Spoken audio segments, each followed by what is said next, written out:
Hello दोस्तों, तो आज के इस वीडियो में मैं आप लोगों के लिए एक्सप्लेन करने वाला हूँ सोल लैंड 2 का एपिसोड नंबर 7। अगर अभी तक आप लोगों ने इसके पिछले एपिसोड नहीं देखे तो लिंक डिस्क्रिप्शन में होगा, जाकर चेकआउट कर लेना। तो जैसा कि पिछले एपिसोड में हमने देखा, यूहो तांग्या के साथ मिलकर ग्रिल्ड फिश बेचना शुरू कर देता है, जिसका टेस्ट बहुत ही ज्यादा अच्छा था। यहाँ पर एक बहुत ही ज्यादा खूबसूरत लड़की जिसका नाम जियांगनेन था, वो भी इस फिश को खरीदना चाहती थी, लेकिन तब तक सारे के सारे फिशेस खत्म हो चुके थे सिवाय एक के, जो कि यूहो तांग्या के लिए बना रहा था। तभी अचानक वहाँ पर एक लड़का जू सेंशी आ जाता है, जो कि उस फिश को छीनने की कोशिश कर रहा था ताकि वो जियांगनेन को इम्प्रेस कर सके। लेकिन दूसरी तरफ मिस्टर बीबी भी यूहो को प्रोटेक्ट करने के लिए पहुंच चुके थे। यहाँ इन दोनों के दरमियान एक जबरदस्त फाइट शुरू हो जाती है, जिसके लास्ट में मिस्टर बीबी जीत चुके थे। साथ ही सारे एपिसोड के लास्ट में हमने देखा कि यूहो कमजोरी की वजह से बेहोश हो गया था, इसलिए मिस्टर बीबी उसे एक जुआन डैन पिल खिला देते हैं।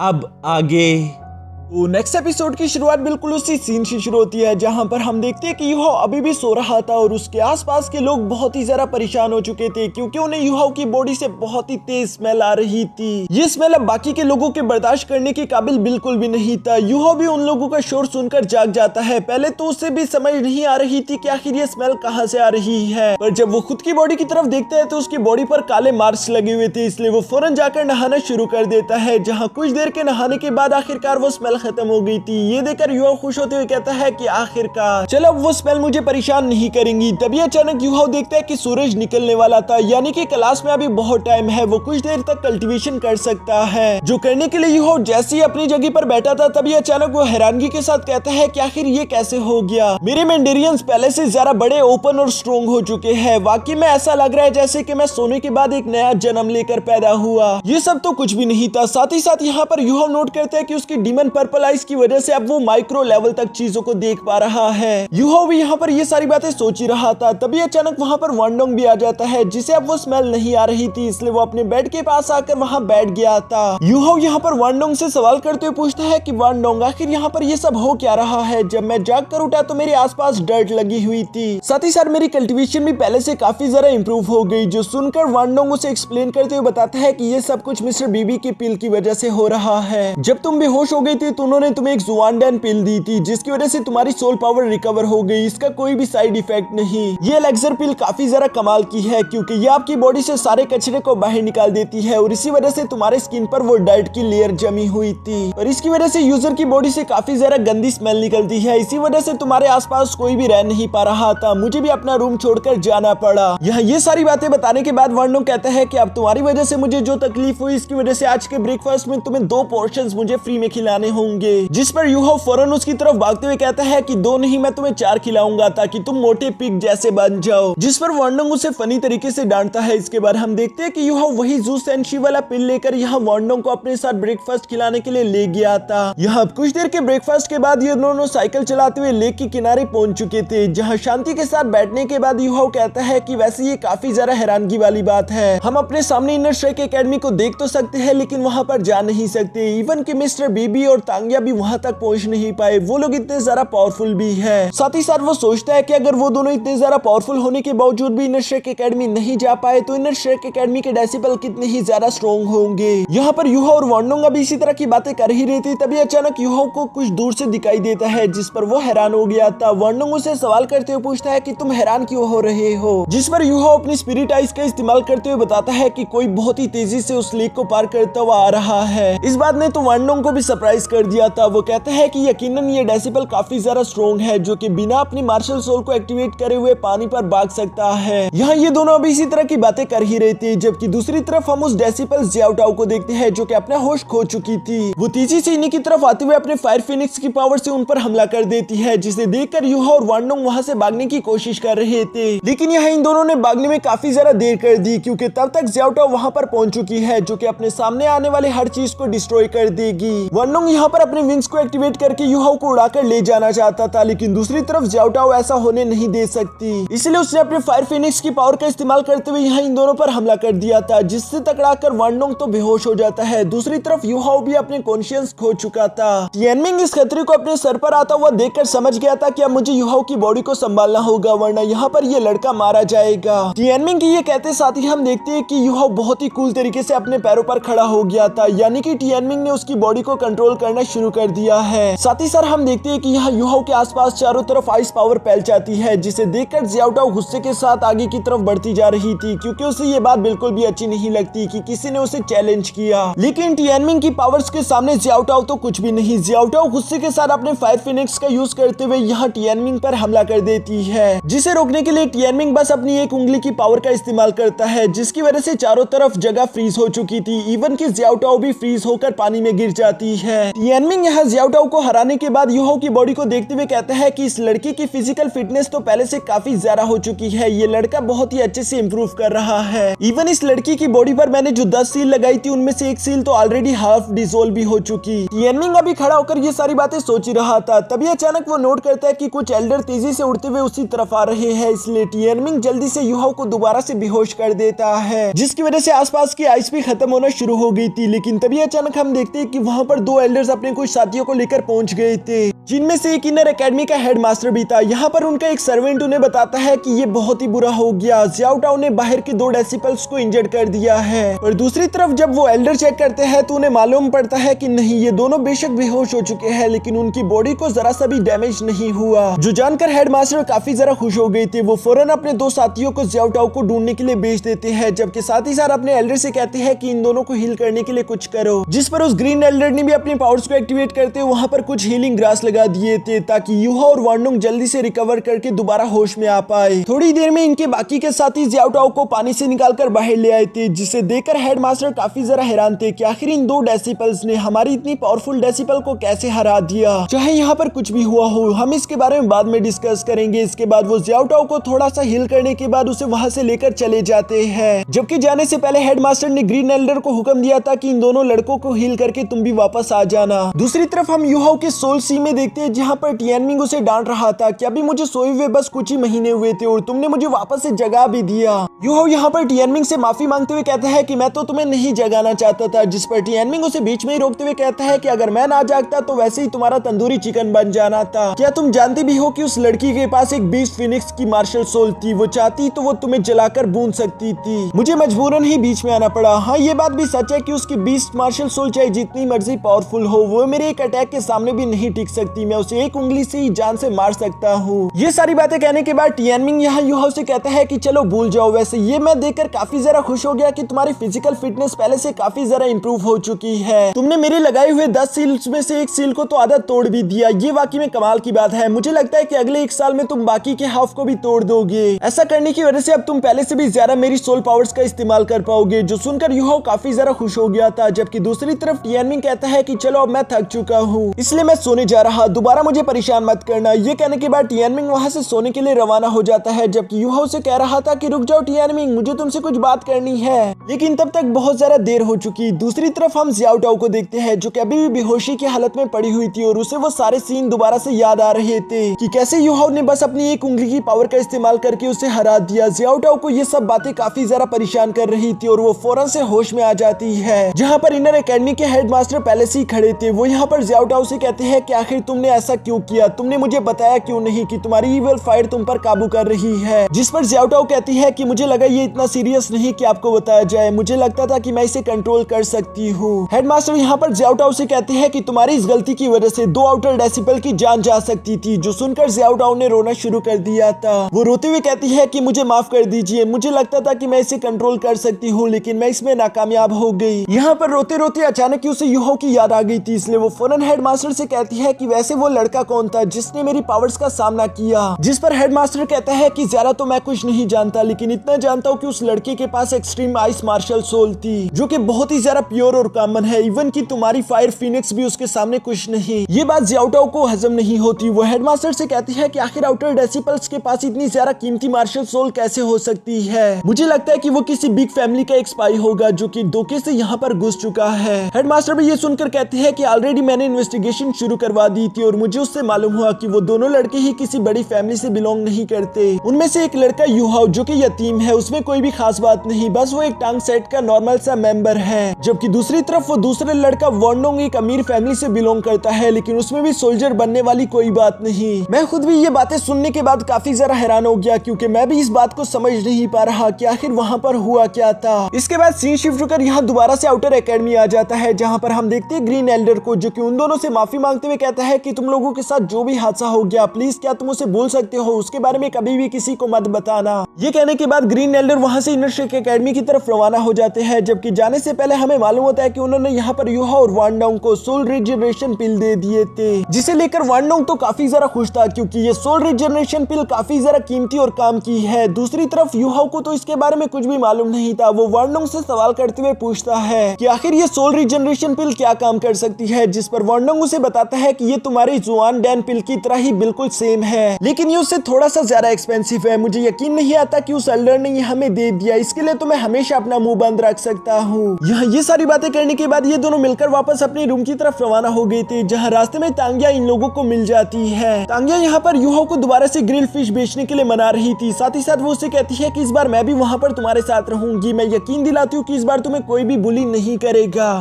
यहाँ ये सारी बातें कहते हुए तांगिया ने दोबारा से एक जुआन डैन पिल यहाँ यूहा को दे दी थी। वो उसे बताती है कि ये मिस्टर बीबी ने तुम्हारे लिए दी है। वांडोंग को तो ये देखकर यकीन नहीं आता, क्या है टांग सेट के लोग इतने अच्छे कैसे हो सकते हैं, उन्होंने यूहा को 2 बार इतनी महंगी पिल दे दी। यूहा भी उस पिल को लेने के बाद तांगिया का शुक्रिया अदा करता है, जबकि दूसरी तरफ वांडोंग तांगिया से कहता है कि मैंने भी टैंक सेट ज्वाइन करना है, आपने उस बारे में क्या सोचा। तांगिया ने चूंकि पहले ही इसके बारे में मिस्टर बीबी से बात कर ली थी, बीबी ने यहाँ तांगिया को बताया था कि हम नहीं जानते कि वांडोंग हमारे सेट को ज्वाइन करने के लिए कितना ज्यादा सीरियस है, तो वांडोंग का जुनून देखने के लिए हमें उसे किसी न किसी टेस्ट से गुजारना होगा। जिस पर तांगिया यहाँ पर वांडोंग से कहती है कि तुम्हारे बारे में मैंने ऑलरेडी मिस्टर बीबी से बात कर ली थी और हम दोनों ने मिलकर डिसाइड किया है कि जैसे ही तुम इस फ्रेशमैन एग्जाम को टॉप करके पास करोगे तो हम तुम्हें अपने टांग सेट में ज्वाइन कर लेंगे। वांडोंग तो पहले से खुद पर कुछ ज्यादा ही कॉन्फिडेंट था, इसलिए वो तांगिया से कहता है ठीक है मुझे तुम्हारी ये डील मंजूर है। इसके बाद वो यूहा से कहता है कि चलो तुम मेरे रूममेट हो, इसलिए मैं भी तुम्हारे बिजनेस में तुम्हारी मदद करूंगा, लेकिन बदले में मुझे भी कुछ फिश खानी है। जिस पर यूहा उससे कहता है कि हाँ तुम मेरी जितनी मर्जी फिशेस खा सकते हो, लेकिन वांडोंग उसे कॉइन देते हुए कहता है कि हम दोस्त है ये बात अलग है और तुम्हारा बिजनेस अलग चीज है, इसलिए मैं कुछ भी फ्री में नहीं ले सकता। यहाँ पर इसी तरह की बातें करते हुए ये लोग फिश स्टॉल की तरफ रवाना हो जाते हैं, जहाँ पहुंचने पर इन्हें देखने को मिलता है कि वहाँ पर पहले से कस्टमर्स की एक बहुत बड़ी लंबी लाइन लगी हुई थी, जबकि उन सब लोगों से आगे जू सेंशी खड़ा था। उसे देखकर तांगिया फौरन उसके पास जाकर कहती है कि क्या कल की मार तुम अभी तक भूले नहीं, अगर तुम चाहो तो एक बार फिर से मैं तुम्हारी पिटाई लगा सकती हूँ। जिस पर जू सेंशी कहता है कि मुझे माफ कर दो, मैं यहाँ पर लड़ने के लिए नहीं आया, मैं तो बस यहाँ पर ग्रिल्ड फिश खरीदना चाहता हूँ, अगर तुम्हें भी फिश खरीदनी है तो तुम भी प्लीज लाइन में लग जाओ क्योंकि इस लाइन में सबसे आगे मैं खड़ा हूँ। और इसी तरह की बातें करते हुए यहाँ पर यूहा को भी काफी ज्यादा क्यूट सी स्माइल देता है। यूहा को तो समझ नहीं आ रहा था कि आखिर इस लड़के को अचानक से क्या हो गया। इसके बाद हम देखते हैं कि जू सेंशी ने 2 ग्रिल्ड फिश खरीद लिए थे और वो उसे लेकर यहाँ जियांगनेन के पास आ जाता है। जियांगनेन तो अभी भी जू सेंशी से नाराज लग रही थी। जू सेंशी उसे बताता है कि इसे हासिल करने के लिए मैंने किसी से भी फाइट नहीं की, मैंने इसे कई घंटों से लाइन में लगकर हासिल किया है, मैं तुम्हें यकीन दिलाता हूँ कल मैं बेशक थोड़ा सा गुस्सा हो गया था लेकिन मैं वैसा बिल्कुल भी नहीं हूँ। जियांगनेन यहाँ पर मुंह बनाते हुए जू सेंशी से कहती है कि मैंने तुम्हें पहले भी कहा था मेरी लाइफ में इंटरफियर करना बंद करो और दूसरी बात मेरे लिए किसी से भी फाइट मत करना। ये कहने के बाद जियांगनेन वहाँ से चली जाती है, जबकि जू सेंशी को समझ नहीं आ रहा था कि आखिर इस लड़की को हो क्या गया है, ये मुझसे अच्छे से बात क्यों नहीं करती, अगर इसे ये फिशेस नहीं खानी तो मैं अकेले ही खा लूंगा। ये कहती वो ग्रिल फिश खाना शुरू कर देता है जिसका टेस्ट उसे भी काफी ज्यादा अच्छा लग रहा था। इसके बाद हम रात का सीन देखते हैं जहाँ यूहा काम से थक कर वापस रूम आ चुका था और वांडोंग उसे सोल एलेक्सर के बारे में बताना शुरू करता है। ये सोल एलेक्सर सोल्स को रिफाइन करने में मदद करती है, साथ ही साथ अगर कोई भी सोल मास्टर लेवल 30 पर है तो वो इसे खाने के बाद लेवल 31 तक जा सकता है। इस सोल एलेक्सर की खासियत भी बिल्कुल जुआन डैन पिल की तरह है क्योंकि इससे डिसॉल्व करना बहुत ही आसान होगा। यह इस तरह की बातें करने के बाद ये दोनों अपने बेड पर बैठकर उस सोल एलेक्सर को रिफाइन करना शुरू कर देते हैं, जहाँ रिफाइन करते करते अब पूरी रात गुजर चुकी थी। ये दोनों अपने मकसद में कामयाब हो गई थी। इसके बाद हम देखते हैं कि यूहा अपनी स्ट्रीट ट्रेनिंग शुरू कर देता है। वो अपनी बॉडी आर्मर पहनने के बाद लगातार रात को भागा करता था, साथ ही साथ वो पढ़ाई में भी दूसरों से ज्यादा ध्यान लगा रहा था, सब टीचर्स की नजर उसी पर थी। यूहा की यूं ही मेहनत करते करते पूरे 3 महीने गुजर जाते हैं, सब कुछ यूं ही अच्छा चल रहा था। अब आखिरकार वो दिन आ जाता है जब इन लोगों को कोई ना कोई डिपार्टमेंट चूज करना है ताकि ये लोग अपनी कल्टीवेशन को उसी डिपार्टमेंट की मदद से आगे लेकर जा सके। यहाँ पर हम देखते हैं कि यूहा को तो पहले से ही मालूम था कि वो सोल गाइडेंस डिपार्टमेंट को चूज करेगा। दूसरी तरफ वांडोंग ने भी यहाँ यूहा के फॉर्म को देख लिया था, इसलिए वो भी सोल गाइडेंस डिपार्टमेंट को चूज कर लेता है, जबकि जियाओ जियाओ ने भी यहाँ सोल गाइडेंस डिपार्टमेंट पर ही टिक लगाया था। क्लास के खत्म होने के बाद मिस जियाओ जब उन फॉर्म्स को पढ़ती है तो उसे ये बात बिल्कुल भी अच्छी नहीं लगती कि आखिर इन तीनों लोगों ने एक ही डिपार्टमेंट को चूज क्यों किया। शायद ये इन तीनों की एक बहुत बड़ी गलती भी हो सकती है, इसलिए उन्हें काफी ज्यादा गुस्सा आ रहा था। वो गुस्से के साथ उन तीनों को वहीं पर रोक लेती है, जिस पर ये तीनों तो काफी जरा घबरा चुके थे, जबकि मिस जियावी कहती है कि मुझे अच्छे से मालूम है तुम तीनों ने ये जानबूझकर किया। और इसी के साथ हमारा ये एपिसोड यहीं पर खत्म हो जाता है।